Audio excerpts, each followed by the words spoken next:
Buongiorno, ben ritrovati con Focus TG. Andremo in diretta tra poco a Padova per una maxi operazione nazionale contro le baby gang con arresti a Padova, a Rovigo, a Verona. Vedremo delle spaccate, una clamorosa nel centro storico di Treviso. Hanno usato un'auto come ariete per sfondare le vetrine di una boutique. Altra cronaca e poi nella seconda parte di Focus collegamento con Massimo Cacciari. Ma andiamo subito a Padova da Valentina Visentin per l'operazione contro le bande giovanili. A te Valentina.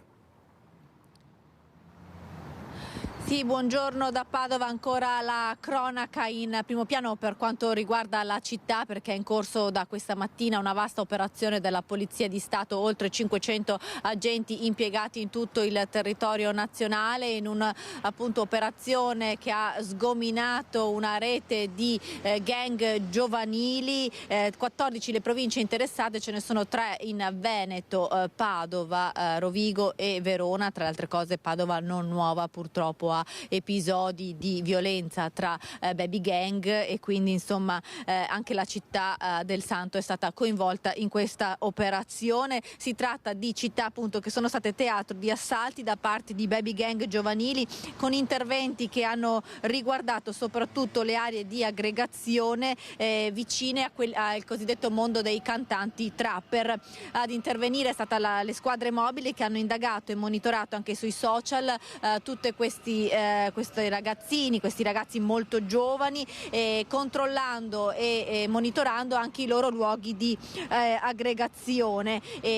Una indagine nata per bloccare il crescente fenomeno di bullismo e di violenze tra queste bande rivali. In totale durante questa operazione, che è cominciata alle prime luci dell'alba, sono stati 40 le persone arrestate, il circa 25% di queste 40 persone arrestate sono minorenni. Sono state denunciate altre 70 persone, un terzo circa sono sempre minorenni, quindi gli arresti e le denunce riguardano persone veramente molto giovani. Sono state tra altre cose sequestrate pistole, armi da taglio, tirapugni e centinaia di dosi di droga, alcune delle quali dosi di droga sono state sequestrate vicino ad una scuola.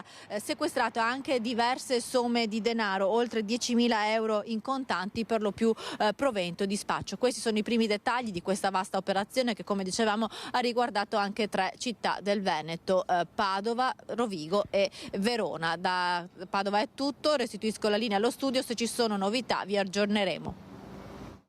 Grazie a Valentina Visentini in diretta da Padova. Vediamo dei titoli del Gazzettino. Personale ATA, qui siamo a Udine, diplomato in Campania, ma gli attestati erano fasulli, così come le esperienze lavorative, 39 nei guai, danno erariale da 2 milioni. E poi da Longarone, pasta a ragù con la droga, così morì il piccolo Nicolò, il papà punta allo sconto di pena. E un antiquario di Venezia che chiude dopo 120 anni. Mi ritiro e vado a fare il contadino in Brasile. Andiamo a Romano Dezzelino, dove un uomo vendeva ufficialmente alimenti, ma nel retrobottega aveva tutto l'occorrente per il confezionamento delle dosi di droga. È stato arrestato dai carabinieri. Cibo al bancone, droga nel retrobottega. Era questa la duplice attività di un 54enne di Romano Dezzelino che è stato arrestato dai carabinieri per detenzione di sostanze stupefacenti.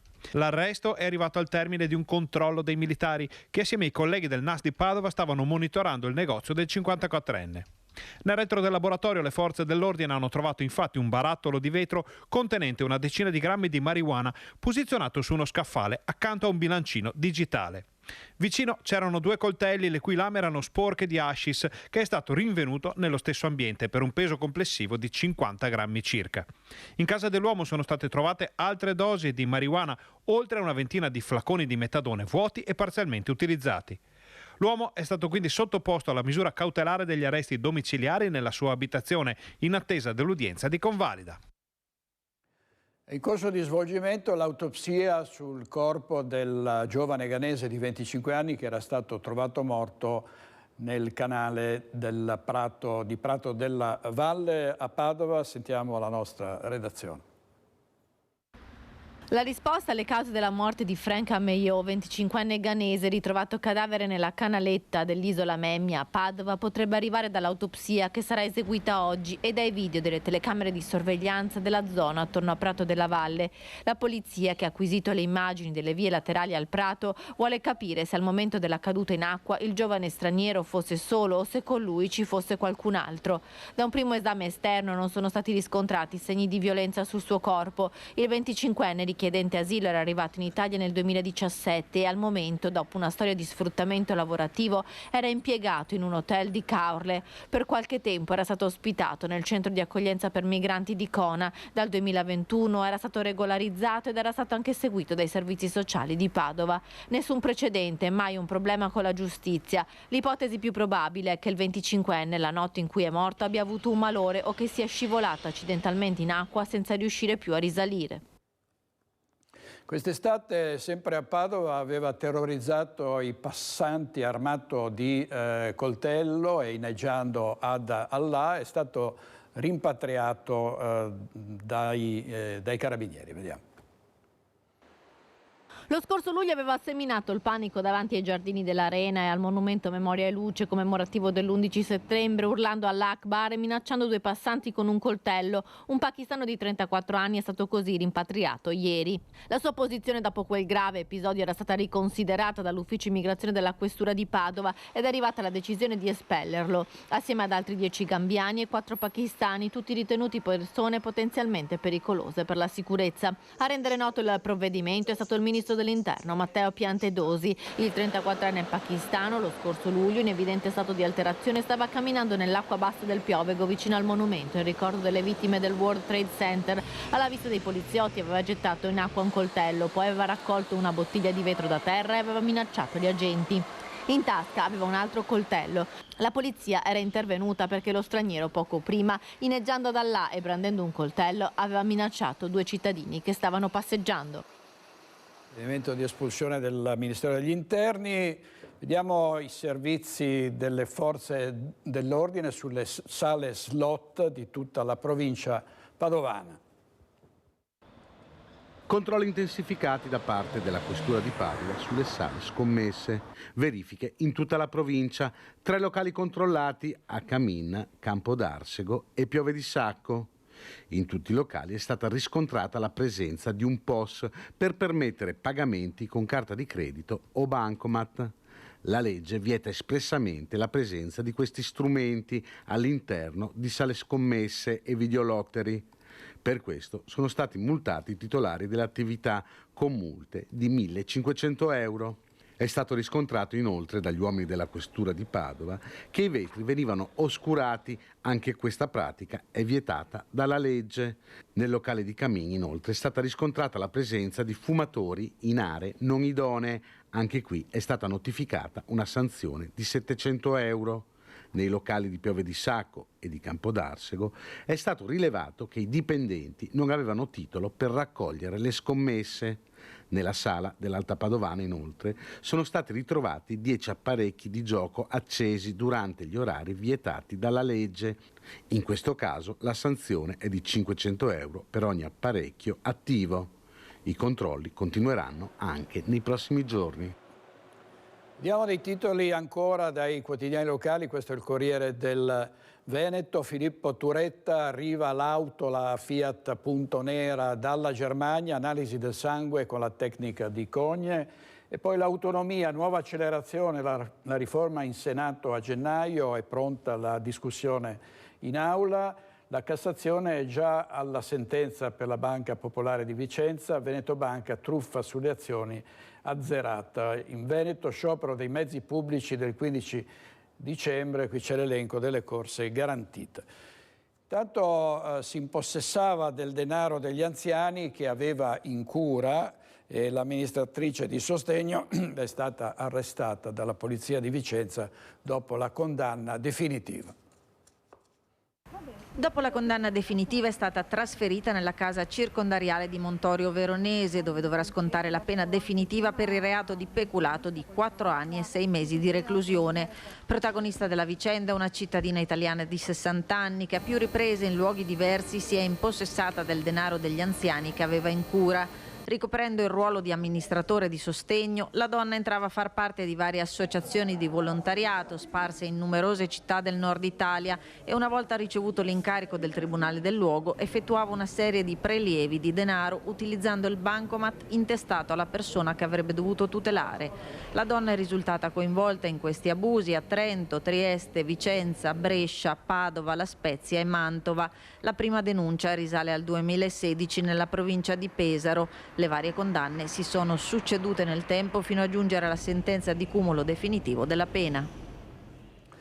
E sentiamo una notizia che riguarda uno skateboarder insoddisfatto che ha inveito contro i passanti perché non riusciva nelle sue performance e a questo punto è intervenuta la polizia.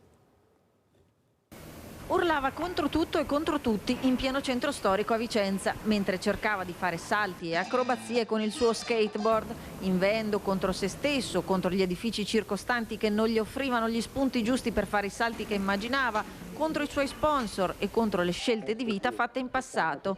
Alcuni passanti preoccupati lo hanno segnalato alla polizia, che ne ha raccolto lo sfogo. Il giovane ha spiegato agli agenti della Volante che stava cercando di inventare nuove coreografie e nuovi salti, ma non riusciva nel suo intento. Era insoddisfatto delle sue performance, ma anche delle scelte di vita fatte in passato, accusandosi di aver dedicato tempo ed energie allo skate invece di studiare o trovare un lavoro serio.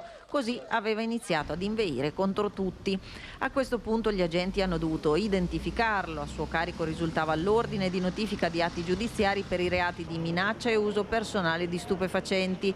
Il giovane pertanto è stato accompagnato in questura per la notifica degli atti giudiziari e dovrà presentarsi davanti al giudice per dar conto dei suoi comportamenti.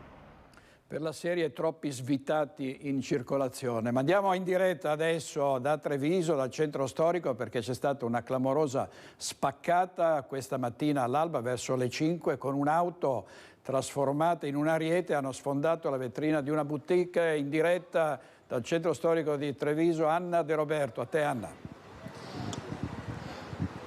Sì, direttore, buongiorno. Buongiorno a te, telespettatori. Siamo in via Martiri della Libertà. Questa è davvero probabilmente una delle vie principali del centro storico di Treviso, alle spalle di Francesca Pezzo, che ringrazio per la collaborazione tecnica. C'è Piazza Borsa, di cui tanto ci siamo occupati, e per lungo tempo in Piazza Borsa è sostata una volante della polizia locale dopo i recenti episodi di confronti tra ragazzi. Questa volta è accaduto che nella notte un'auto, come ben hai ricordato, è arrivata da questa strada e facendo una retromarcia ha sfondato la vetrina del negozio Loschi. Si tratta di un negozio che è storico davvero per la città di Treviso, sono qui da oltre 25 anni, vendono grandi firme. Guardate se Francesca riesce ad inquadrare, questa è la vetrina antisfondamento evidentemente. Qui ci sarebbero stati i manichini con tutta la merce in esposizione. Sono entrati, hanno sfondato la vetrina, quindi l'auto era di grossa cilindrata, hanno sfondato anche il muro di cartongesso, guardate come l'hanno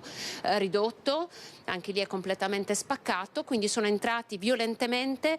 Nel momento in cui sono entrati è suonato l'allarme, sono iniziati a fuoriuscire i fumogeni, però i ladri hanno avuto comunque pochi minuti per almeno fare razzia delle prime cose che si trovavano all'interno, perché si tratta di un negozio di 3 piani, quindi probabilmente l'obiettivo era ambizioso, ma essendo scattato l'allarme sono riusciti soltanto a portare via le cose che c'erano in questa vetrina, nella vetrina lì a fianco, e borse e scarpe che si trovano, non so se riusciamo a farvi vedere, proprio all'ingresso. Guardate, sono qui in esposizione. Si tratta tutte di grandi firme, quindi insomma il bottino a livello dal punto di vista economico è sicuramente ingente. Abbiamo parlato con la responsabile del punto vendita, che ha preferito non venire qui con noi in questa diretta, ci ha riferito di essere molto provata, mai una cosa del genere era accaduta. Siamo nel cuore del centro storico, nelle sue parole lo sgomento, proprio perché ha detto Treviso sta diventando come le grandi città, sta diventando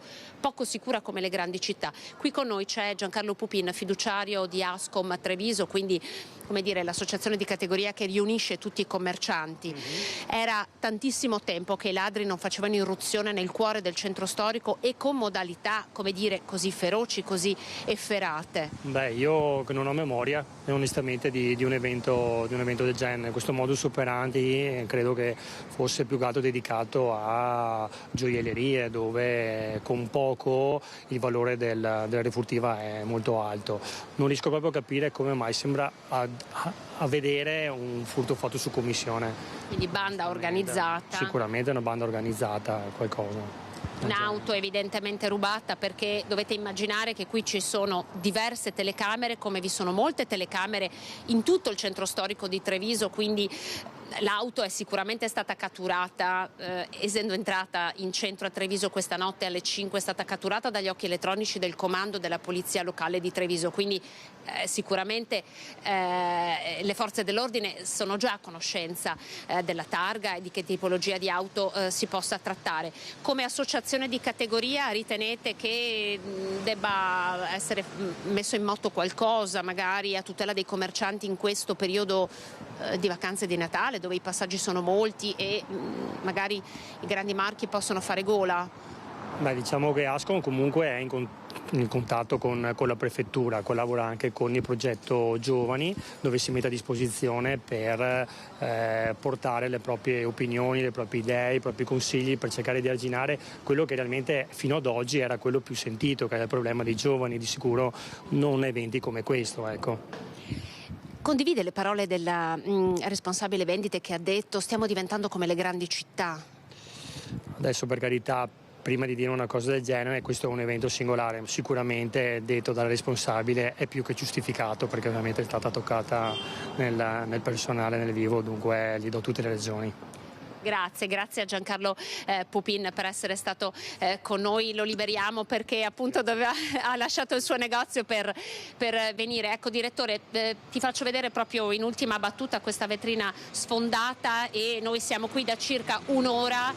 Ci sono tanti passanti che si fermano e sono sgomenti di fronte a questo spettacolo, proprio perché è un negozio assolutamente conosciuto e insomma abbiamo raccolto diverse parole di persone, cittadini trevigiani che stanno passando e dicono: Treviso non è più come una volta. Ecco, forse questa è una riflessione che potremmo anche noi come giornalisti fare e magari troveremo degli spunti anche nel corso dei nostri telegiornali. Grazie molte, grazie Anna De Roberto dal centro storico di Treviso. Andiamo avanti con la cronaca. Vi abbiamo detto prima di uno skateboarder a Vicenza che ha dato in escandescenze, e ha dato in escandescenze anche un immigrato che è entrato in un ufficio postale a Vicenza pretendendo di farsi aggiustare il cellulare. Alla risposta che doveva rivolgersi a qualcun altro, ovviamente ha fatto quello che vi raccontiamo in questo servizio. Uno straniero entra nell'ufficio postale di Viale Roma a Vicenza e lamenta di avere problemi di ricezione con il proprio smartphone gestito da Poste Mobile. Per questo pretende che gli addetti dell'ufficio postale glielo sistemino. La risposta è che no, non è possibile, bisogna rivolgersi a un centro di telefonia specializzato, ma l'uomo non sente ragioni e insiste, alza la voce e a quel punto viene allertata la polizia. Gli agenti delle volanti arrivano sul posto, gli chiedono i suoi documenti, per tutta risposta ricevono un permesso di soggiorno scaduto, ma il tema per lui è sempre lo stesso, torna a chiedere che gli venga riparato il telefono, poi spinge gli agenti per aprirsi un varco e fugge sulla strada. I poliziotti lo inseguono fino a Corso Santi Felice e Fortunato, dove l'uomo braccato spinge ancora gli agenti per divincolarsi. Portato in questura per l'identificazione, emerge che è un 29enne del Gambia, con svariati precedenti per droga e per reati contro il patrimonio. Al termine delle verifiche è stato denunciato per resistenza pubblico ufficiale. Il permesso di soggiorno è in corso di rinnovo, ma vive in un altro comune. Il questore ha così firmato un foglio di via da Vicenza con divieto di tornarci per 3 anni. Torniamo a Treviso perché un 28enne di Caserta è finito in carcere, dove dovrà scontare una condanna di 3 anni per pedopornografia e violenza sessuale nei confronti di una 14enne trevigiana che aveva adescato online. Aveva adescato su Facebook una ragazzina di appena 14 anni, fingendosi un 19enne, quando di anni ne aveva invece 25. L'aveva convinta a mandargli delle foto di lei senza niente addosso, ma quando le ha chiesto dei video a sfondo sessuale, la minorenne ha esitato e lui per tutta risposta l'ha minacciata di pubblicare in rete il materiale di cui era già in possesso. La vicenda risale alla fine del 2020 e ora il responsabile di quegli atti, un operaio 28enne della provincia di Caserta, è finito in carcere. È diventata infatti definitiva la condanna a 3 anni di reclusione che gli è stata inflitta dopo il processo in cui è sfociata l'indagine della squadra mobile di Treviso coordinata dalla Procura distrettuale di Venezia. La ragazzina, all'epoca studentessa di prima superiore, abita in un comune a est del capoluogo. Del ragazzo conosciuto sui social network si era probabilmente invaghita, ma quando lui le ha chiesto dell'altro, oltre alle fotografie, minacciandola, e lei gli ha inviato dei video di autoerotismo, per la 14enne iniziato l'incubo. Il suo cambio di umore ha spinto la mamma a indagare, scoperto quello che era successo e scattata la denuncia alla polizia. Pornografia minorile e violenza sessuale, i reati di cui il 28enne è risultato colpevole. Aver costretto la minorenne a realizzare quei video sotto minaccia è stato giudicato una forma di violenza sessuale pur se a distanza, da cui la pesante condanna che l'uomo ha già iniziato a scontare in carcere. Servizio di linea Paronetto, andiamo adesso a Treviso dove c'è stata paura in via Veceglio, non a Treviso ma a Conegliano, perché un albero del cortile della scuola elementare Mazzini è crollato in strada sbarrando completamente il passaggio.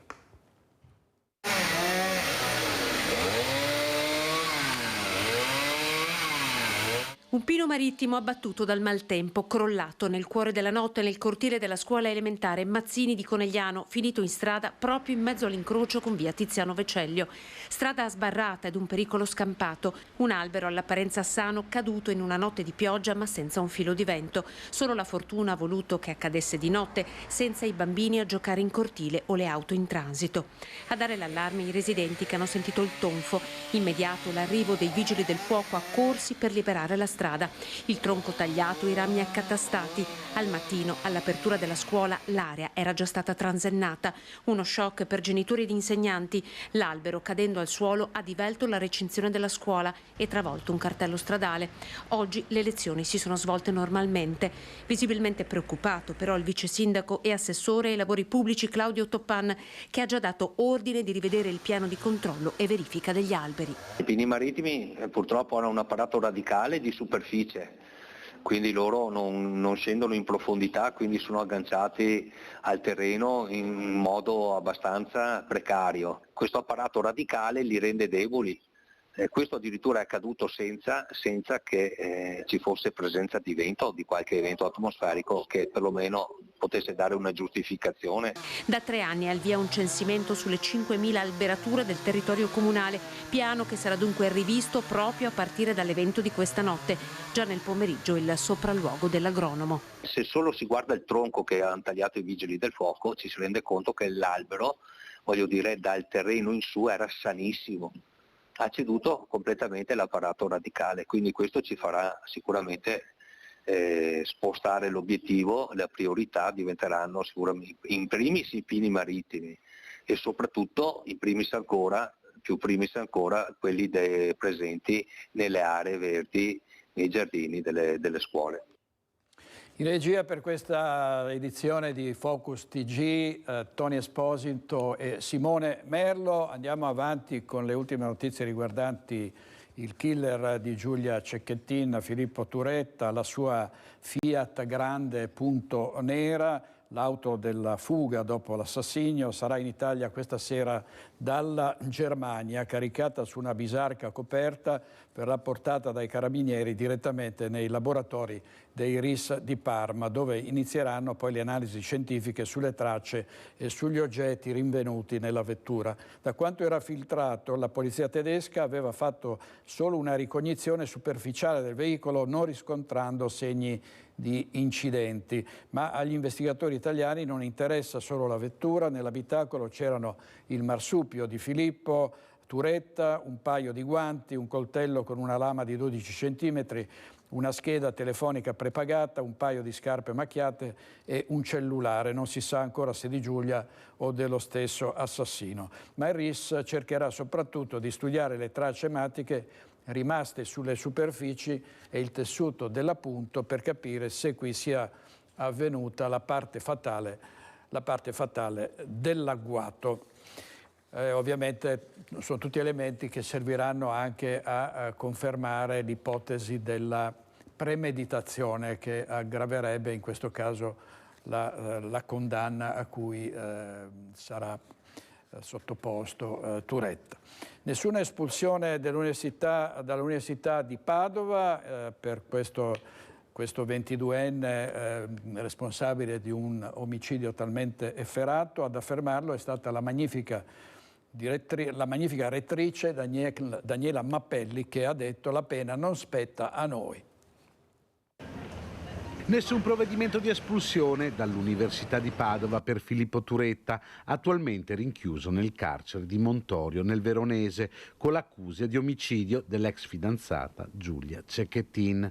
Su questo è chiara la magnifica rettrice Daniela Mappelli. Questo non spetta a noi, i provvedimenti nei confronti di Filippo Turetta. Filippo Turetta in questo momento è in un carcere preventivo, e sarà la giustizia poi che farà il suo corso. Pensate a un'espulsione del ragazzo? Non è neanche possibile un'espulsione da parte del ragazzo. Poi considerate che noi siamo un ateneo che ha un polo in carcere, per cui se crediamo nella rieducazione della pena sicuramente non prevediamo un'espulsione. Nel frattempo l'università, che si è stretta attorno alla famiglia Cecchettin nel ricordo di Giulia, ha fissato la data del conferimento della laurea alla memoria della studentessa uccisa dall'ex fidanzato. Il Senato accademico ha deliberato, ma era una decisione che noi sapevamo di aver preso fin dalla prima ora, anche perché ricordiamoci che Giulia Cecchettin aveva terminato tutti gli esami, aveva consegnato anche la tesi di laurea, per cui era doveroso da parte nostra, quindi da parte dell'università, consegnare poi una laurea alla memoria alla famiglia. Questo avverrà il 2 di febbraio, la data è stata concordata con il papà e con i fratelli di Giulia, con una cerimonia pubblica che si terrà proprio qui al Bo, in Aula Magna, aperta al pubblico, aperta a tutti quanti. Andiamo a Trieste per uno dei tanti gialli all'italiana. 2 anni fa Liliana Resinovic lasciava la sua casa di via Verrocchio, scomparendo nel nulla. Fu ritrovata senza vita il 5 gennaio nel parco di San Giovanni. In 24 mesi le indagini non hanno ancora fatto luce sul mistero della scomparsa della 63enne triestina. Intanto spunta un nuovo video del ritrovamento del cadavere diffuso ieri sera dalla trasmissione Chi l'ha visto, che apre nuovi dubbi. Ancora nessuna notizia di Liliana Resinovic, 63 anni, triestina, scomparsa misteriosamente lo scorso 14 dicembre. Quando la notizia della scomparsa comincia a circolare sono già passate quasi 2 settimane da quando Liliana Resinovic è uscita dalla casa di via Verrocchio la mattina del 14 dicembre 2021, facendo perdere le sue tracce. Anche le ricerche cominciano in ritardo. Sono scattate questa mattina alle 9, ordinate dalla prefettura, le ricerche di Liliana Resinovic, la 63enne triestina scomparsa da casa ormai da 2 settimane. Queste sono tutte foto che ha fatto Lilli, queste 3 qua. Ho voluto farvi venire qua, farvi vedere le nostre cose. Cos'è successo a Liliana? È questa l'ossessione del marito, Sebastiano Visintin, che lancia un appello a chiunque possa fornire elementi utili a trovare la donna. È il 5 gennaio, quando il cadavere della donna viene ritrovato nel parco di San Giovanni. Un cadavere di donna è stato trovato in un'area boschiva del parco dell'ex ospedale psichiatrico di San Giovanni. Il corpo era avvolto parzialmente in 2 sacchi neri. È un momento veramente troppo forte. Il 25 gennaio i funerali nel cimitero di Sant'Anna, con la famiglia divisa e il marito Sebastiano che si sente messo sotto accusa.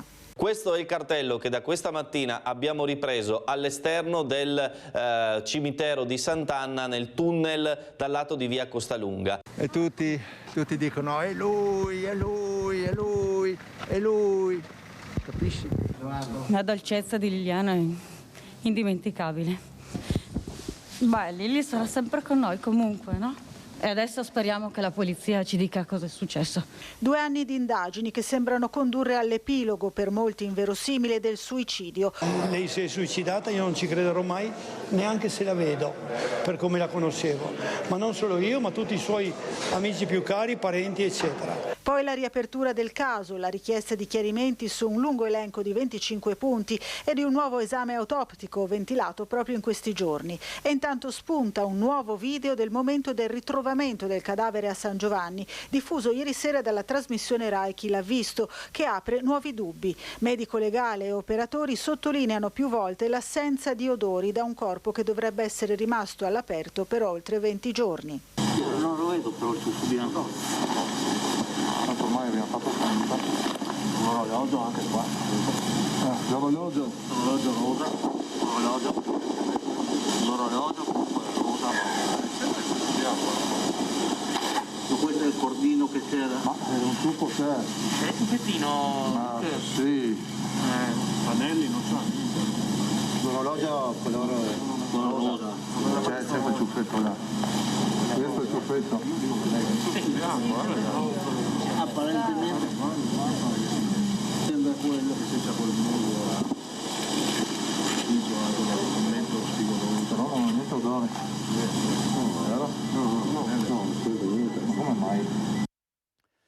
Questo era il servizio di Laura Buccarella della nostra redazione di Trieste. Vediamo una notizia dal Mattino di Padova. 10 anni fa gli spararono in testa, Andrea senza giustizia né soldi. Il 14 dicembre del 2013 il giovane stava uscendo dal PRI di Albignasigo a fine turno, da allora in stato vegetativo. Indagini senza esito, respinta anche la richiesta di risarcimento. Vicenda drammatica di cui si è parlato poco, vedremo di ritornarci, di recuperarla e vedere che sviluppi ci sono stati recentemente, ma pare che non ce ne siano stati, appunto. È stato denunciato per maltrattamenti in famiglia un 21enne di Cassola, e qui siamo nel Bassanese, maltrattava la madre. Ha sottoposto la madre a maltrattamenti morali e verbali, una situazione psicologicamente pesante, continui litigi che hanno spinto la donna a rivolgersi ai carabinieri per essere aiutata. Nei guai è finito un 21enne residente a Cassola che è stato deferito in stato di libertà alla Procura della Repubblica di Vicenza per il reato di maltrattamenti in famiglia. Non solo, il giovane dovrà rispondere anche di detenzione e coltivazione illecita di sostanze stupefacenti. Quando i militari sono intervenuti nell'abitazione dei due per sedare la lite, hanno rinvenuto nella camera da letto del ragazzo una piccola serra contenente 2 piante di marijuana e 12 grammi di hashish. È tornata a colpire di nuovo la famosa, ormai tristemente famosa banda del Tombino, un'altra tentata spaccata in via Manin, ci racconta tutto Anna Maria Parisi. Ennesimo tentativo di spaccata nel cuore di Mestre, nel negozio di arredi e accessori per la casa Esposti, con me la titolare Deborah Esposti. Il fatto 2 notti fa e abbiamo visto gli operai al lavoro poco fa, ecco, alle sue spalle stanno ancora intervenendo per ripristinare la vetrina completamente scardinata da vandali, balordi, non sappiamo chi siano stati, con il tombino, con la tecnica del tombino. Sì. Che risveglio è stato l'altro giorno, Deborah? Beh, non tanto carino, in effetti. Ieri è stata una giornata abbastanza complicata, però insomma siamo riusciti a ripristinare tutto. Questa mattina gli operai sono intervenuti, erano in 4 e sono riusciti a cambiare la vetrina, insomma a ripristinare tutto per questo difficile periodo natalizio.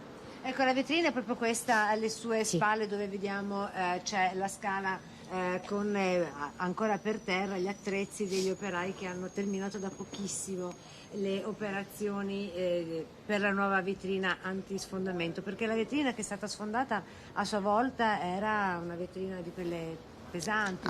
Bisogna assolutamente, perché purtroppo questa tecnica vedo che è molto diffusa. Probabilmente sono semplicemente degli sbandati che cercano di racimolare qualche soldo e cercano di entrare. Fortunatamente la vetrina ha retto e così non ci sono stati ulteriori danni per nessuno, insomma. Grazie non sono a Dio. entrati, No. non hanno preso niente? No. Però tanti i danni, diceva. Eh beh sì, i danni e le difficoltà, insomma, in questo periodo non ci voleva.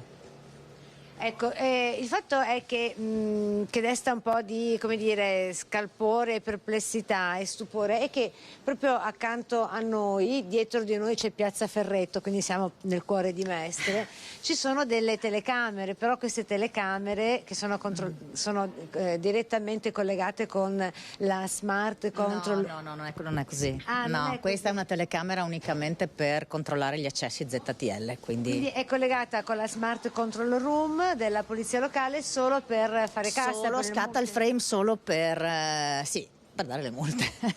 In sostanza sì. Infatti abbiamo chiesto se possibile di installarne una per quello che può servire, ma quantomeno come deterrente, con altro scopo. C'è da dire che l'anno scorso, sempre in questo periodo natalizio, c'era stato il raid dei vandali in tutte le casette natalizie che si trovano proprio a 2 passi da noi, e il paradosso è stato che pur essendoci le telecamere, questi ladri hanno agito indisturbati. Sì, mi hanno detto che non sono riusciti ad avere delle risposte utili a individuare i colpevoli, nonostante le telecamere fossero proprio puntate di fronte a queste casette. Quindi adesso lei che cosa chiede come commerciante, se si è consultata anche con gli altri commercianti della zona, Deborah? Ma francamente in questo momento non ne ho avuto proprio tempo. Noi cerchiamo di fare tanta luce, questo sì, ed è una cosa che invito a fare tutti i colleghi, nel senso che le spese è vero sono tante, spesso si è tentati la sera quando si chiude di chiudere tutto, invece lasciare accesa qualche luce in vetrina, oltre che tra virgolette essere così una cosa invitante per le persone a passeggio, sicuramente aiuta ad illuminare strade a volte troppo poco illuminate come questa. Nonostante siamo in centro a Mestre? Sì, certo, nonostante siamo in centro, però ci sono, come vedete, arterie molto frequentate ed altre che lo sono molto di meno, nonostante centrali.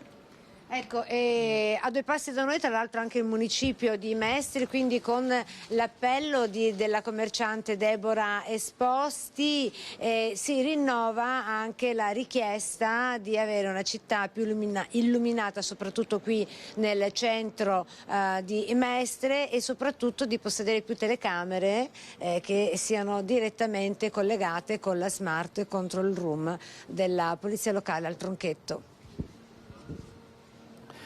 Grazie ad Anna Maria Parisi, alla commerciante che ha subito questo tentativo di spaccata. Spesso ci sono proprietari di case che si ritrovano i ladri in casa, è successo ieri a Villorba, sentiamo.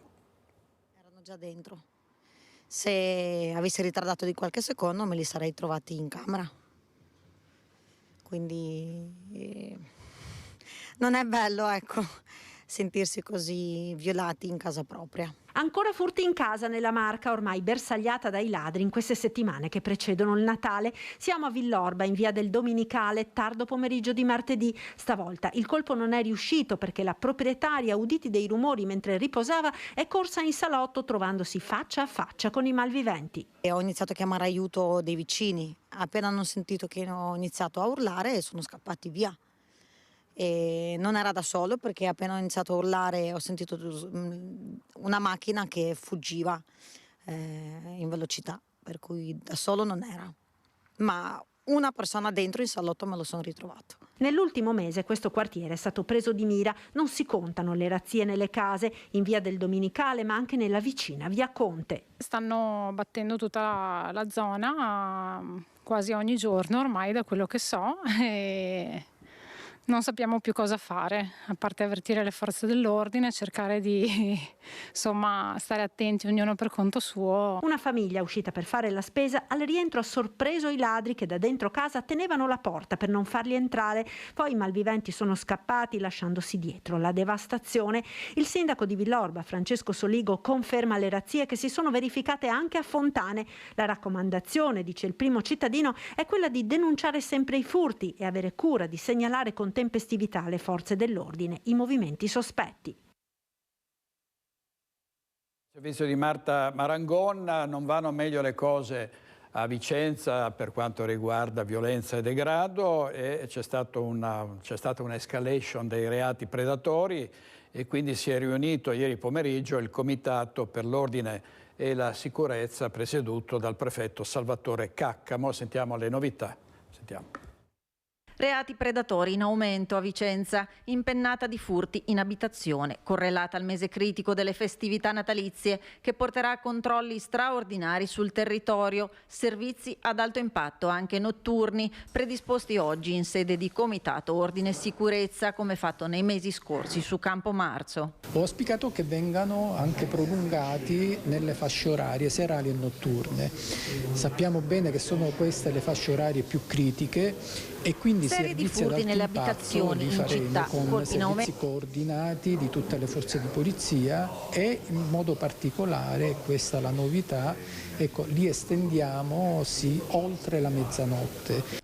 Obiettivo: andare ad incidere nei quartieri in cui, secondo un monitoraggio geolocalizzato delle forze di polizia, è stata rilevata maggiore criticità.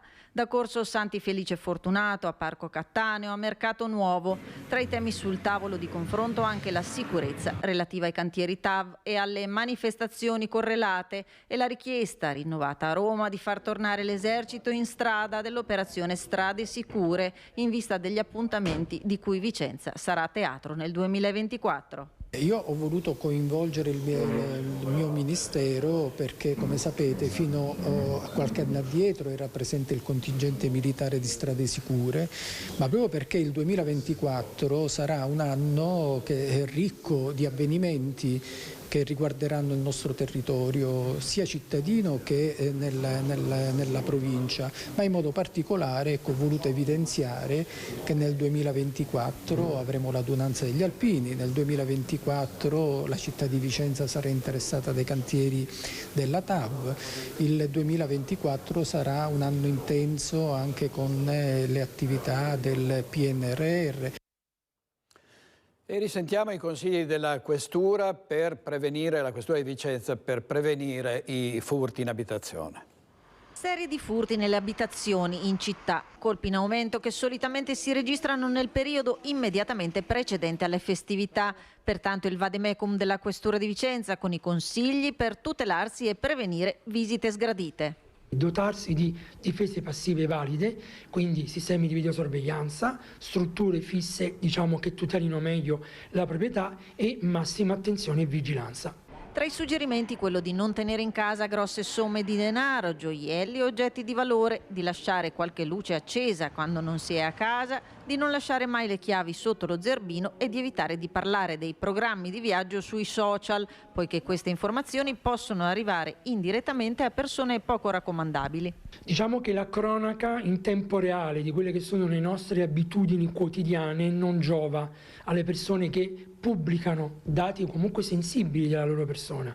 Quindi raccontare su Facebook piuttosto che su Instagram che si va in vacanza e per una settimana o 10 giorni si lascia incustodita l'abitazione è un errore che non dovrebbe commettersi.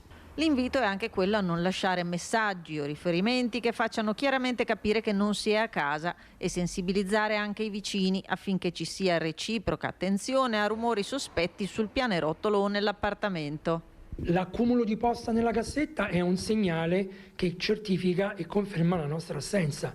Quindi magari facendo rete con i propri vicini e scambiandosi favori sul controllo anche di questi aspetti, il cittadino è più tutelato. Ma l'invito della Questura resta sempre uno: in caso di bisogno non esitare a contattare il 113. La violenza sulle donne, tante le iniziative dopo l'omicidio di Giulia Cecchettin, una delle prime sentinelle della violenza in famiglia, il pronto soccorso. A Conegliano è stata inaugurata la stanza dell'abbraccio che può accogliere una madre vittima di maltrattamenti e i suoi figli. Già 116 sono le donne che sono state accolte dall'inizio dell'anno dal centro antiviolenza di Vittorio Veneto. Recentemente abbiamo appunto accolto una mamma con 2 bambini, è stata qui la notte e poi la mattina dopo è stata accolta in una casa di fuga. Una stanza per accogliere donne vittime di violenza e ove presenti anche i loro bambini. Ecco il progetto reso possibile grazie alla gara di solidarietà di associazioni, centro antiviolenza, azienda sanitaria comune e provincia e alla sensibilità di medici e infermieri del pronto soccorso. Da loro è partita l'idea, troppe le donne arrivate al nosocomio per curare ferite con evidenti segni di maltrattamenti. Ultimamente tante, che però poi continuano il percorso, sono molto poche. Tante vengono, chiedono aiuto, vogliono il referto per andare dai carabinieri, però è un percorso lungo quello della donna, di accettare che quella situazione non è quella giusta e prendere il coraggio di andarsene. Un letto matrimoniale, biancheria intima, una tuta, lenzuola e coperte. Ogni suppellettile acquistato grazie ad una raccolta fondi attivata sul territorio. Anche se serve solo per una donna all'anno, va bene, abbiamo fatto qualcosa, insomma. Sono vittime di violenza da parte dell'uomo, del partner o del compagno, quindi è importante questo perché riusciamo a isolare e dare la possibilità alla persona di stare staccata dalla situazione di criticità e poi essere inviata al centro aiuto della famiglia, cioè il CAV, quindi è importante sì realizzare questa cosa. Centro antiviolenza di Vittorio Veneto che ha seguito lo scorso anno 120 donne, quest'anno le donne che hanno chiesto aiuto sono già 116.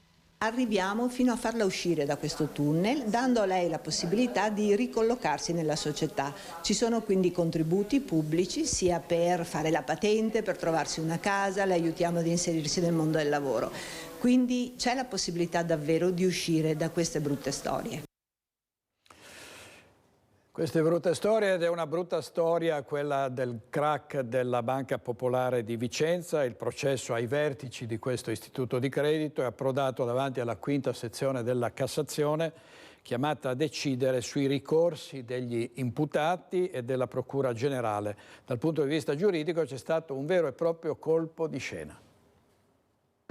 Atto finale del maxi processo per il crack BPV. L'ultima udienza va di scena a Roma davanti alla 5ª sezione della Corte di Cassazione con l'ex presidente Gianni Zonin presente in aula. La Procura Generale ha chiesto il rigetto dei ricorsi presentati dalle difese degli ex vertici BPV e l'annullamento con rinvio per quanto riguarda la maxi confisca da 963 milioni di euro che era stata revocata nei confronti degli imputati da parte della Corte d'Appello, chiedendo anche di verificare se debba essere BPV, seppure in liquidazione coatta amministrativa, a pagare la somma stabilita dalla confisca.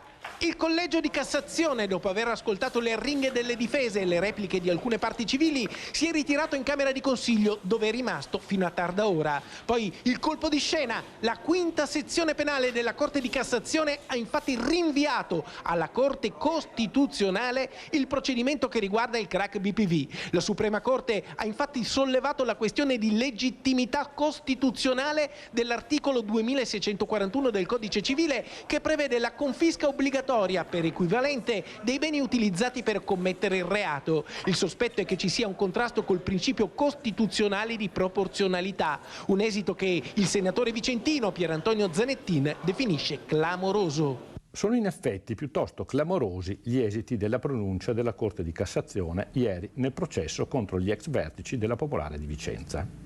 È stata infatti accolta la questione di legittimità costituzionale in merito a quanto disposto dal Codice Civile sulla confisca dei beni e degli imputati, che era stata sollevata dal professor Ambrosetti, legale di Zonin. Il processo quindi dovrà rimanere sospeso in attesa della decisione della Corte Costituzionale. Potremmo ipotizzare per circa un anno.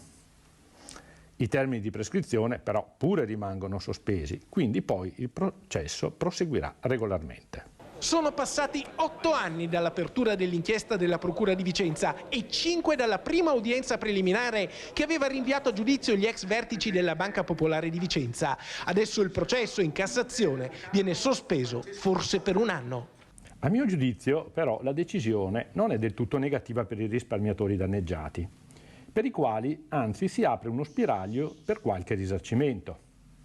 Della confisca dei beni, infatti, avrebbe beneficiato soltanto lo Stato, mentre così di eventuali condanne risarcitorie potranno beneficiare anche le parti civili.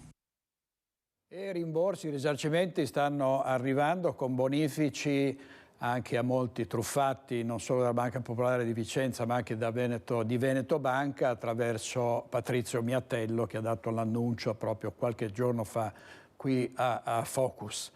Intanto riapre a Bassano il servizio di mediazione, gli uffici aperti presso l'ex sede del Tribunale di Via Marinali, un braccio di ferro con Vicenza invece sui temi della giustizia continua, e cioè sulla apertura della nuova cittadella giudiziaria che è costata 12 milioni, è lasciata ancora lì in naftalina, perché adesso Vicenza dice: se aprite il Tribunale di Bassano della Pedemontana poi ci potrebbe essere un'emorragia di personale dal Tribunale di Vicenza, cosa che è stata smentita dallo stesso ministro Nordio. Però vediamo il servizio sulla mediazione. Sarà, ma la riapertura dell'organismo di mediazione in città profuma molto di riscossa rispetto a Vicenza. La cosa non è stata messa in particolare evidenza durante la conferenza stampa di questa mattina, ma non può che essere così, visto che il servizio, attivo a Bassano già dal 2011, è stato chiuso a luglio dall'Ordine degli Avvocati di Vicenza, guarda caso proprio nel momento in cui è tornato a farsi largo il progetto di apertura del Tribunale della Pedemontana. Con la notizia che l'organismo di azione forense di Vicenza aveva deciso di interrompere il servizio a Bassano e quindi c'era un vuoto nei confronti dei nostri cittadini. Un vuoto che il circolo giuridico bassanese ha voluto assolutamente colmare, riaprendo con l'associazione Equilibrio il servizio di mediazione civile e commerciale. È un primo passo per riportare l'amministrazione della giustizia in città. È in attesa del ritorno del Tribunale della Pedemontana, ma in ogni caso è un servizio che noi abbiamo voluto dare ai nostri cittadini. Gli uffici messi a disposizione dal Comune di Bassano sono stati aperti a Palazzo Antoni Bon, già sede del Tribunale. In genere le mediazioni più frequenti sono quelle delle successioni ereditarie, quindi quando si litiga per l'eredità, per un testamento, le divisioni anche a seguito di una separazione, di un divorzio, e quelli in ambito condominiale, in materia di 110 ne abbiamo tantissime, le locazioni, i conflitti in materia bancaria, finanziaria, amministrativa e tutti quelli che riguardano l'ambito della sanità. Andiamo adesso in diretta a Cittadella con Sharon Di Carlo in compagnia del sindaco Luca Pierobon. Te Sharon. Sì, buongiorno direttore, buongiorno a tutti i telespettatori. Sta per iniziare la conferenza, ma io ho rubato Luca Pierobon, in questo caso presidente del Consiglio di Bacino Brenta. Che cosa succede oggi? Una giornata importante. Beh, oggi portiamo a conclusione un progetto che è iniziato 4 o 5 anni fa, che è appunto quella dell'acquisizione e della nuova sede. Prima eravamo in affitto, ma avendo il bacino appunto un avanzo di bilancio, abbiamo utilizzato questi soldi per acquistare l'immobile che vedete alle mie spalle e che da oggi diventerà insomma sede del Bacino Brenta idrico, quindi che si occupa dell'acqua e delle fognature per tutta Etra. Bacino Brenta, quali sono gli obiettivi per il futuro in questo momento? Ma abbiamo fatto dei grossi lavori in passato che arriveranno a conclusione o in questi giorni, diciamo in questi mesi. Uno su tutti il fondo di solidarietà, utilizzando sempre l'avanzo di bilancio, qui parliamo di 1 milione di euro, verranno destinate delle somme ai comuni, i quali andranno a aiutare quelle famiglie che sono in difficoltà con le bollette dell'acqua. Stanno partendo in questi giorni le lettere per i comuni, poi saranno i comuni a fare una cernita, quindi una selezione dei cittadini che sono effettivamente in difficoltà. Tema sempre in primo piano, la tutela delle falde.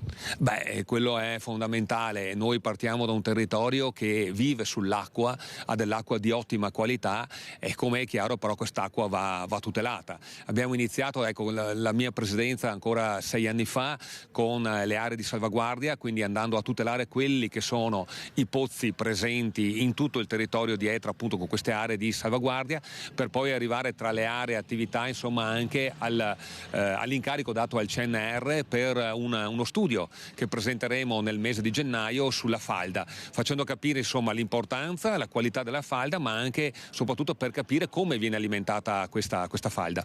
Falda a parte, qual è la sfida più difficile e importante per il futuro in questo momento? Ma la sfida è la tutela dell'acqua, in primis, un utilizzo consapevole dell'acqua e quindi far capire anche a chi utilizza i pozzi, e ce ne sono migliaia nel nostro territorio, che i pozzi vanno utilizzati con parsimonia, e soprattutto perché non essendo appunto contata l'acqua che viene prelevata, il rischio è che venga sciupata, venga sperperata.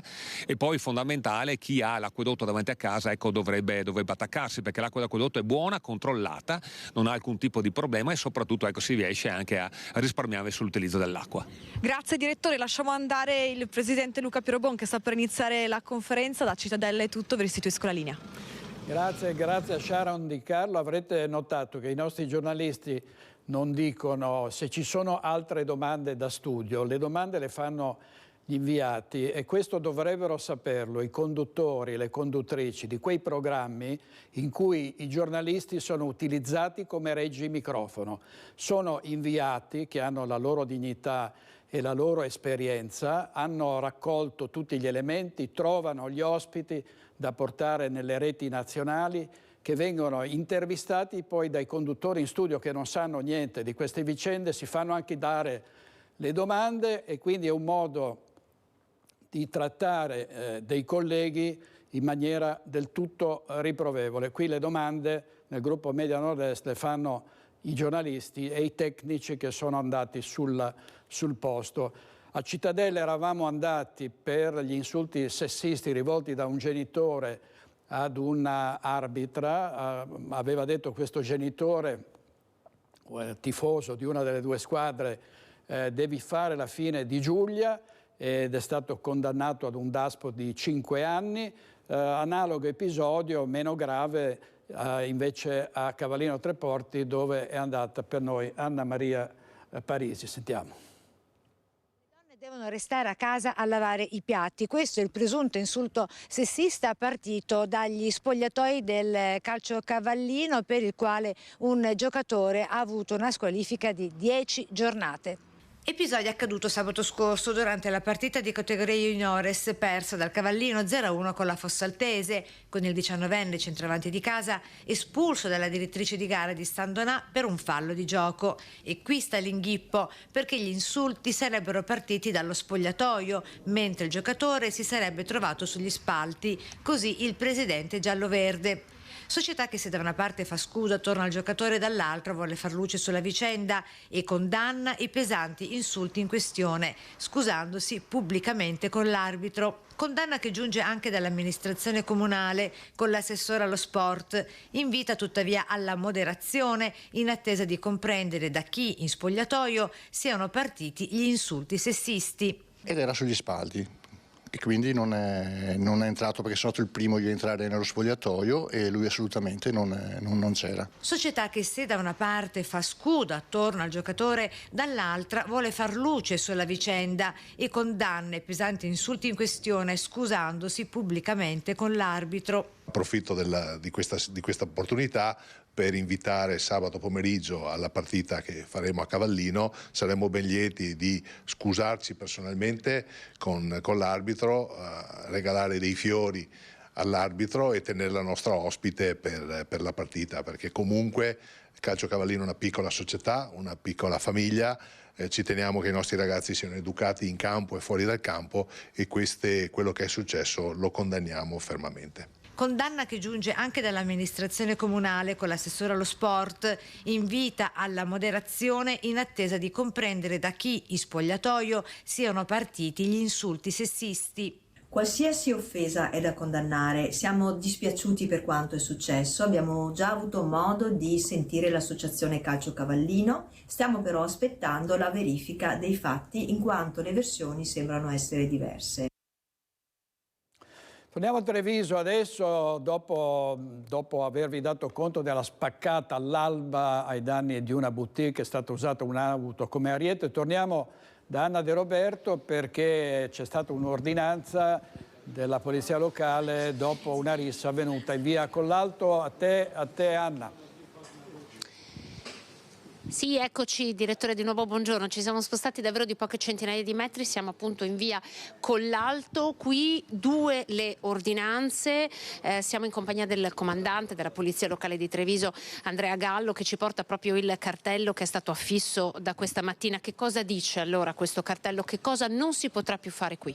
Allora, per 30 giorni il sindaco Mario Conte con apposita ordinanza ha vietato la detenzione di alcol e anche di vetro, quindi bottiglie e bicchieri dovranno sparire per i prossimi 30 giorni. Perché, direttore, dovete sapere che qui ci sono state decine e decine di segnalazioni da parte dei residenti di schiamazzi, poi appunto anche consumo di alcol. In questa zona ci sono diverse attività, ma insomma pare che fosse diventato un ritrovo tra giovanissimi e che quindi insomma si intrattenevano fino a tardi, creando non poco scompiglio. Sì, abbiamo calcolato che nel giro di un anno sono arrivate oltre 40 chiamate al comando da parte dei residenti che appunto denunciavano la presenza di decine e decine di ragazzi che facevano schiamazzi, quindi che impedivano il riposo, e questa ordinanza è finalizzata proprio a garantire i residenti. Quindi questa ordinanza, poi c'è una seconda ordinanza che invece chiude questo locale per 15 giorni, è proprio il locale che si trova al nostro fianco. Esatto, una seconda ordinanza che chiude questo locale per 15 giorni dalle 18 alle 6 del giorno dopo, anche questa con finalità di tutela della quiete pubblica. Senta, adesso iniziano ovviamente le vacanze, i ragazzi non vanno più a scuola, si riverseranno in città, occhi puntati insomma sui loro comportamenti, soprattutto nei confronti dell'uso e l'abuso di alcol. Certo, queste antenne rimangono sempre alte a 360 gradi e per 365 giorni all'anno, ovviamente non solo per la polizia locale ma anche per le altre forze di polizia. Noi con la prefettura e la questura e con i carabinieri siamo in contatto continuo e quindi c'è una grande sinergia tra di noi, per cui ci saranno sicuramente controlli, anzi un incremento di controlli in modo particolare in questa via già da sabato prossimo. Ecco direttore, dunque 2 novità che riguardano il centro storico di Treviso. Noi vi salutiamo appunto qui dal centro, adesso facciamo un giro per provare a parlare con gli esercenti di via Collalto. Grazie molte, grazie ad Anna De Roberto e al comandante della Polizia Locale Andrea Gallo, che con i suoi uomini fa un lavoro straordinario. Treviso, a parte episodi di violenza come quelli che abbiamo raccontato in questi giorni, è una città tranquilla, controllata, e quindi complimenti anche alla Polizia Locale, alle Forze dell'Ordine, ai Carabinieri e alla Polizia di Stato. Andiamo in pubblicità, poi vedremo se riusciremo a collegarci con Massimo Cacciari. Abbiamo dei problemi nel collegamento, ma ci stiamo provando. Tra poco.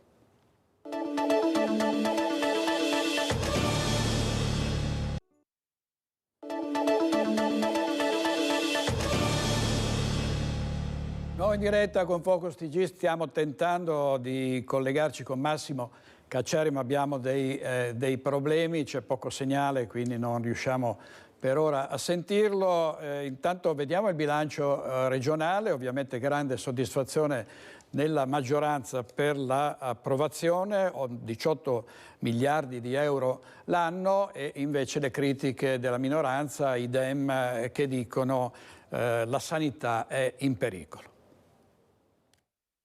La Regione del Veneto approva il bilancio di previsione triennale prima in Italia. Rivendica il primato anche temporale l'assessore al bilancio Francesco Calzavara, che mette così il cappello politico e istituzionale sulla manovra triennale approvata sul fare della mezzanotte a Palazzo Ferrofini dopo una seduta a fiume. 18 miliardi e 400 milioni di impegno annuale, oltre la metà, 10 destinati alla sanità. Tra le voci 31 milioni di euro per le scuole paritarie e circa 17 per la messa in sicurezza idrogeologica del Veneto. Ancora una volta la Regione del Veneto, dopo 14 anni, non applica addizionale IRPEF, rinunciando a centinaia di milioni di euro che rimangono nelle tasche dei veneti. Di bilancio tax free parla in una nota lo stesso Luca Zaia. Il riferimento va alla quota di addizionale IRPEF regionale. Solito copione, non ci caschiamo, dice il numero 1 del PD Veneto, Andrea Martella. Quindi non si aumentino le tasse, ma mentre non si aumentano le tasse aumenta la spesa dei cittadini per la sanità, è una specie di gioco delle 3 carte. Però siccome non voglio stare in questo gioco delle 3 carte, dico benissimo, non si aumentino le tasse, però la manovra che ne è emersa è una manovra abbastanza modesta. Passa il bilancio, ma resta quindi la distanza tra opposizione e maggioranza, soprattutto sul tema dei temi, quello sanitario. Uno scivolamento sempre più evidente verso il privato, una spesa per i cittadini che aumenta e una spesa per gli stanziamenti per la sanità privata in aumento, mentre il livello essenziale dell'assistenza del Veneto scivola di qualche posto. Ieri sera una cena degli azzurri trevigiani qui in Veneto, sullo sfondo le polemiche e lo scontro soprattutto tra il presidente Luca Zaia e il coordinatore di Forza Italia Flavio Tosi, che è contrario al terzo mandato e ha detto Zaia vuole governare tutta la vita, parole a cui Zaia ha replicato, ma sentiamo altre reazioni da ieri sera.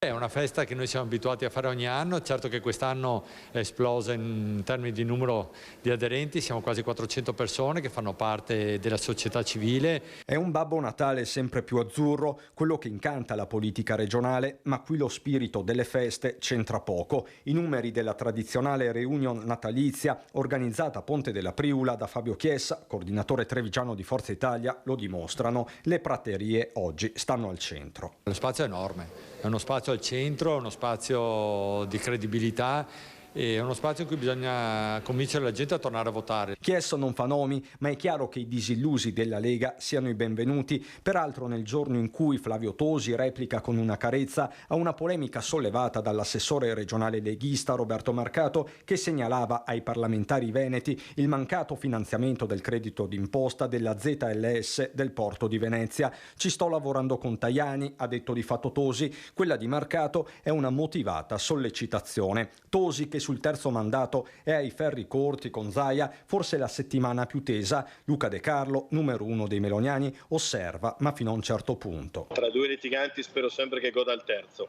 Altre sono le priorità del momento, dice De Carlo da Treiu, legge di bilancio, tutela del Made in Italy, rapporti con l'Europa. Sul terzo mandato occorre leggere fra le righe, ma neanche più di tanto. E credo che dopo aver governato bene per tanti anni si possa anche pensare di dedicarsi non solo ad altro, ma anche di capire se ci sono altre energie disponibili sul territorio che magari riescono a dare nuova linfa. Insomma, non credo debba essere per forza la legge a disciplinarle, ma credo che sia l'opportunità politica, il buon senso, gli stimoli che ciascuno di noi può o non può avere. E siamo collegati in diretta con il professor Massimo Cacciari, che ringrazio e che saluto. Grazie molte, professore, per essere di nuovo con noi. Grazie, direttore. Professore, posso chiederle un commento su quanto sta accadendo in Veneto? Qui stanno volando gli stracci all'interno del centrodestra con Flavio Tosi che attacca la Lega, in particolare il presidente Zaia, dicendo non deve fare il terzo mandato. Nel frattempo Fratelli d'Italia aspira alla presidenza della regione, si parla del 2025, ma sono già iniziate le grandi e piccole manovre. A cosa porterà secondo lei questo contrasto? Siamo in campagna elettorale per le europee e quindi i partiti si stanno posizionando, quindi è logico che con i cambiamenti che ci sono stati nella composizione del centrodestra, Fratelli d'Italia scalpiti, non vuole i terzi mandati, Meloni non vuole i terzi mandati, è evidente, vuole giocarsi le sue carte sul piano delle amministrazioni e delle regioni, cosa che non poteva fare 5 anni fa, dove Fratelli d'Italia era il 4%.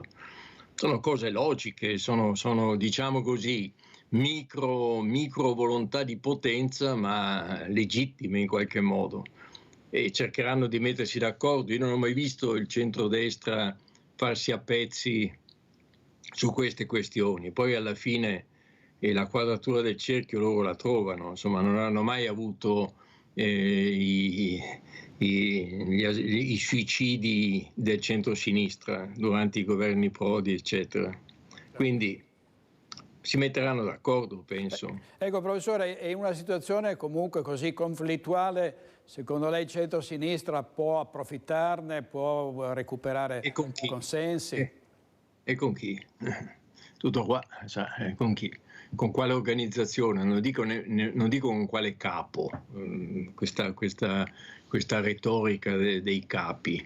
La Lega, per esempio, ha governato gran parte della regione con Zaia, e Zaia non è il capo.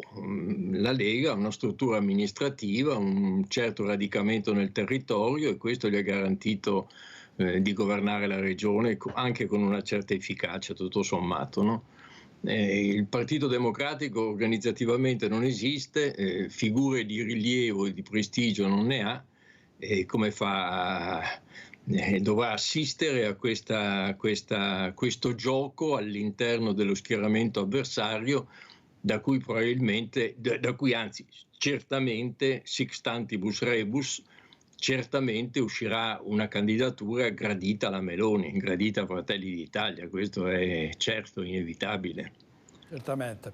Professore, ieri a proposito della Meloni, vertice europeo, c'è stato un primo sì all'entrata dell'Ucraina e della Moldavia nell'Unione Europea, poi si è parlato e si parlerà nei prossimi giorni dell'accordo Italia-Albania per i migranti, che è stato sospeso dall'Alta Corte Costituzionale albanese, che si dovrà pronunciare fra 3 mesi. Anche in Unione Europea c'è chi non vede di buon occhio questo protocollo per portare una parte dei migranti nel nord dell'Albania, in un centro di accoglienza di gestione italiana. Secondo lei come si sta muovendo, diciamo, il nostro governo in questo, con l'Unione Europea? Ma naturalmente le due domande che lei mi pone sono completamente diverse. Certo. Cioè, una è una grande questione e l'altra è il solito pannicello con cui crediamo di curare malattie d'epoca. Cioè, la questione dell'immigrazione, come abbiamo detto e ripetuto, o viene affrontata in modo del tutto strategico dall'Unione, oppure non si risolverà certo con qualche campo profughi disseminato qua e là nei Balcani. Quindi questi sono, diciamo, lasciamo perdere, per carità di patria. L'altra questione invece è una grande questione, cioè come si procede all'allargamento ulteriore dell'Europa.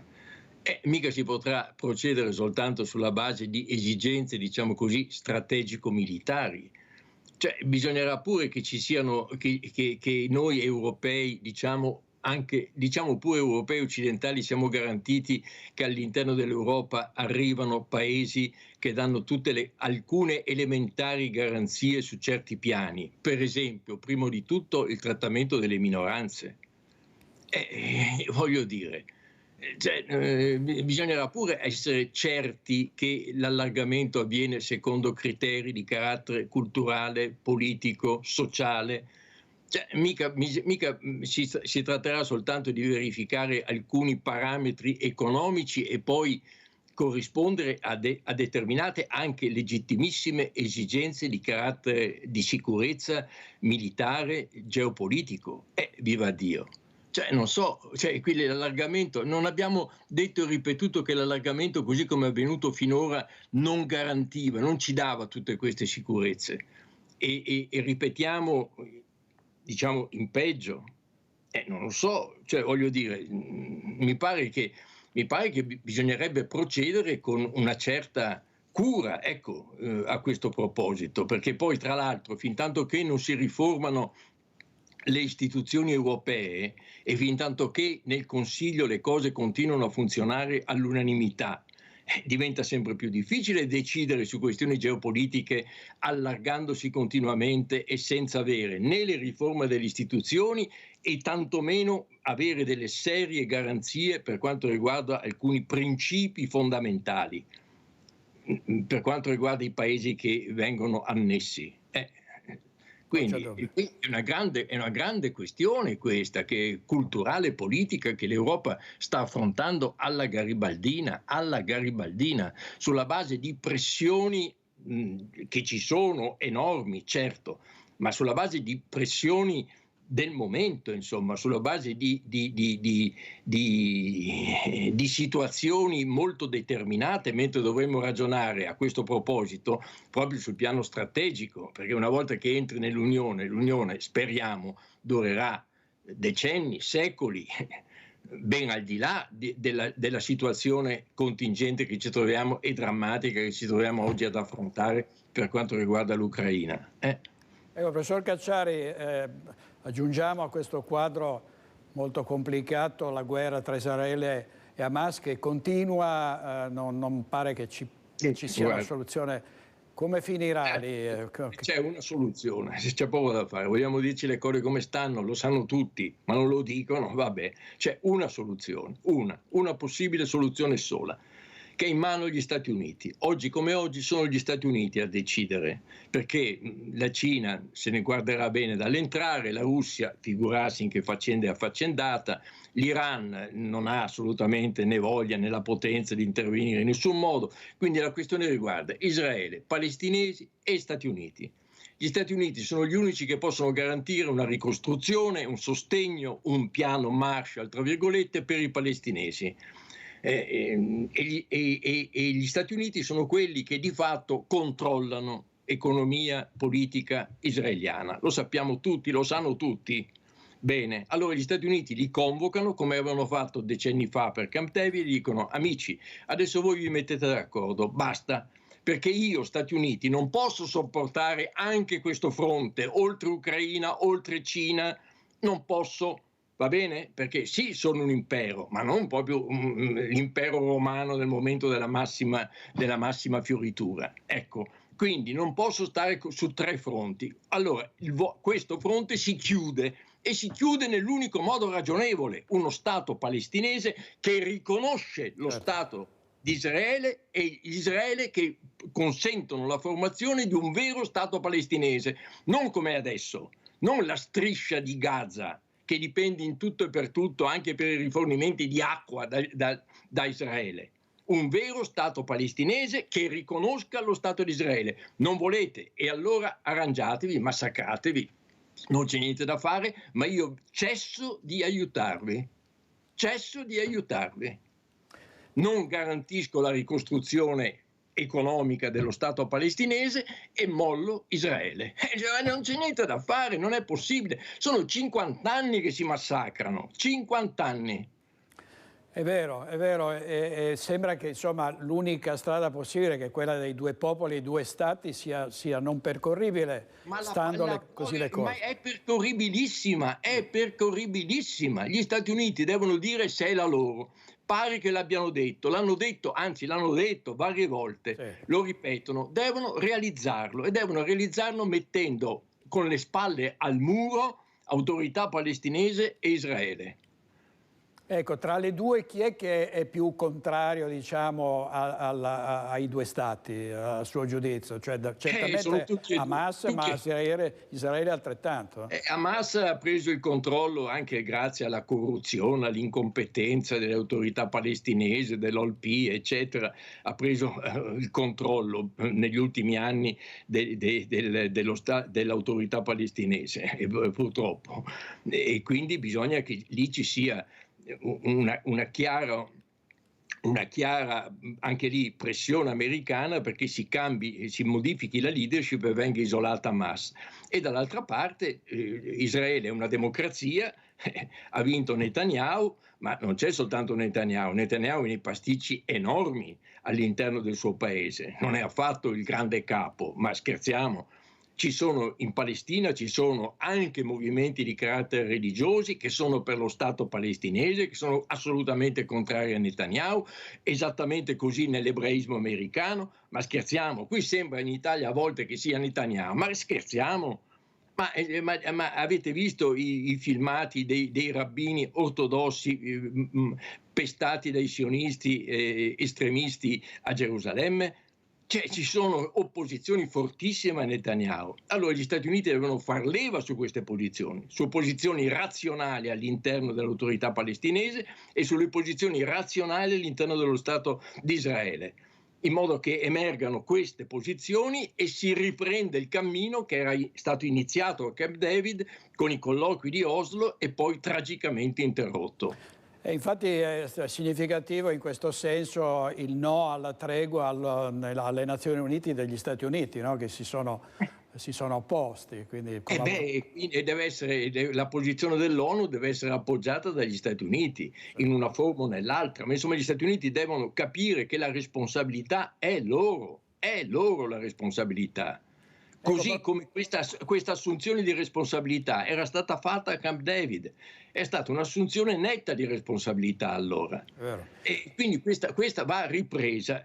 Certo, adesso gli Stati Uniti hanno la campagna elettorale, una campagna elettorale tragica. Non so se ci rendiamo conto, io credo, a volte mi sembra di vivere in un altro mondo, perché mi pare che i miei concittadini proprio non si rendono conto di in che mondo stanno, ma ci rendiamo conto che stiamo dando una campagna elettorale dove gli Stati Uniti d'America, che hanno queste responsabilità geopolitiche, che sono l'Occidente, perché l'Occidente è americano, può piacerci o non piacerci, ma è americano, va bene, vanno a una campagna elettorale dove si confrontano Joe Biden con quegli evidenti limiti anche fisici che denuncia in ogni momento, e dall'altra parte Trump. Sì, pazzesco. È pazzesco. Cioè, dovesse vincere Trump sarebbe una catastrofe, voglio dire, no? Conoscendo il personaggio. Ma dall'altra parte c'è un ottantenne che è evidentemente, diciamo così, fa fatica quindi in entrambi i casi sarebbe un disastro. Senta, professore, sul fronte dello scacchiere internazionale, che ruolo stanno giocando Russia e Cina rispetto alla guerra? La Russia anche qui siamo di fronte a una tragedia, no? Perché si è scatenata la guerra, dopo l'invasione, eccetera, eccetera, l'appoggio è stato dato senza se, senza ma all'Ucraina, e va bene, ma senza che parallelamente si svolgesse alcuna seria e almeno chiara iniziativa di accordo, di intesa, e la guerra continua. Gli ucraini continuano a venire massacrati, i russi invasori pure, ma lasciamo stare, e lì alla fine cosa avviene? Cioè, nella crisi internazionale pare che poi l'Ucraina sia stata un po' declassata nell'attenzione anche degli Stati Uniti, eccetera, eccetera, e finiamo come? Finiamo con che cosa? Con la Russia che vince? Non vorrei, francamente. Io vorrei che si finisce con un'intesa, con un accordo in cui si stabilisce chiaramente che c'è una responsabilità russa nell'invasione, eccetera, eccetera. Qui abbiamo continuato la guerra come dovessimo conquistare Mosca, e adesso ci ritroviamo con una sconfitta. Cioè, perché veramente, io qui, è incredibile. Cioè, abbiamo fatto continuare a combattere questi poveri ucraini, eccetera, eccetera. Adesso sembra che, ma gli daremo ancora le armi, non le diamo, non siamo d'accordo, non siamo più d'accordo, anche negli Stati Uniti. È incredibile questo, insomma, è incredibile questo. Invece di condurre fin dall'inizio la risposta alla Russia in modo razionale, tentando di arrivare il più presto possibile ad un accordo sulle questioni ragionevoli, Crimea e le regioni del Donbass, eccetera, eccetera, sancendo l'assoluta sovranità dell'Ucraina di poter partecipare a tutte le alleanze che vuole, con gli Stati Uniti, con l'Europa, con la Cina, con la Transilvania, con chi vuole. Va bene. No, invece di andare verso un accordo, guerra, la Russia deve essere sconfitta. Dove? Come? Umiliata? Come? Dove? E adesso ci troviamo a un passo dalla vittoria della Russia che aveva invaso. Sì, è una follia, una follia. Professore, tornando alle vicende nostrane, nostre, posso chiederle sul premierato e sulla riforma agganciata dell'autonomia. Ci sarà la discussione dall'8 gennaio in aula, arriva l'autonomia per la discussione. Come considera il premierato in particolare? Ma è un pasticcio incredibile, insomma, l'hanno detto tutti i costituzionalisti praticamente dal primo all'ultimo, no? Ma cosa vuole? Cioè, un premierato nel quale mantieni la figura del Presidente della Repubblica con i poteri di cui disponi in materia di sicurezza, in materia di giustizia, eccetera, eccetera, rappresentante dello Stato, cioè mantieni quella figura e insieme fai un premier eletto a suffragio diretto, mentre il Presidente della Repubblica continua a essere eletto dal Parlamento. Ma è una follia totale, è una follia totale. Tu fai la cosa serie, fai come in Francia, fai come negli Stati Uniti, fai le cose serie, fai le cose serie. Allora un premier eletto direttamente, un Presidente della Repubblica eletto direttamente che fa il suo governo, punto. Ma perché devi fare queste cose a metà? Ma è possibile che debba predicare dalla mattina alla sera che le vie di mezzo assommano i vizi degli estremi? Fai le cose razionali, fai le cose logiche, non fare pasticci come abbiamo fatto per la riforma del titolo quinto, come voleva fare Renzi, solo pasticci, solo pasticci. Allora, il premierato è una cosa che non passerà mai e se si sognano di farla si beccano l'ennesimo referendum e lo perdono, perché è pacifico che lo perdono. Perché su queste questioni poi lo perdono. La Meloni non se l'è intestato, ma ovviamente ne sarebbe danneggiata da una sconfitta del referendum, no? Ma sarebbe massacrata come è stato massacrato Renzi, no? È evidente. Ma chi glielo fa fare? L'altra cosa è una cosa che poteva avere anche un senso invece. Se si fosse proceduto in modo anche lì ragionevole, perché certamente quello dell'autonomia differenziata è una cosa che può funzionare, perché certamente, ma se la combini con che cosa? Con un aumento di responsabilità da parte dell'ente regione, cioè le regioni devono avere certo funzioni chiare, definite, ognuna delle quali le assume in base alle sue possibilità, un po' alla volta, benissimo, ma nello stesso tempo devi dare alla regione anche una responsabilità per quanto riguarda le loro entrate. Cioè oggi le regioni sono enti di trasferimento, prendono dallo Stato e spendono soprattutto all'80% per la sanità. No, devono avere le loro entrate, questi sono i fondi che voi avrete, va bene, e di cui siete responsabili anche per quanto riguarda la riscossione e queste sono le vostre funzioni, un po' alla volta. Ci sono delle regioni pronte ad assumerle subito, altre tra un po'. Bene, questo è un discorso ragionevole, questo è un discorso che si può fare. Non è federalismo, non è le riforme federalistiche che qualcuno pensava, il sottoscritto, Gianfranco Miglio, eccetera, eccetera, ma è un processo ragionevole. Incardinino questo e smettano di cianciare di premierato.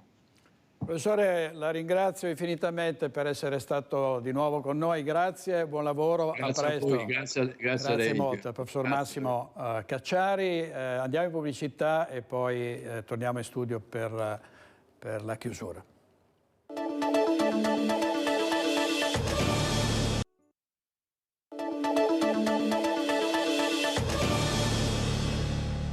È tutto per oggi, grazie molte a Tony Esposito e a Simone Merlo in regia. Stasera ci rivediamo alle 21:15 se lo vorrete, con focus ovviamente i nostri ospiti, i nostri servizi e ovviamente le opinioni del nostro grande pubblico. Grazie e buona giornata.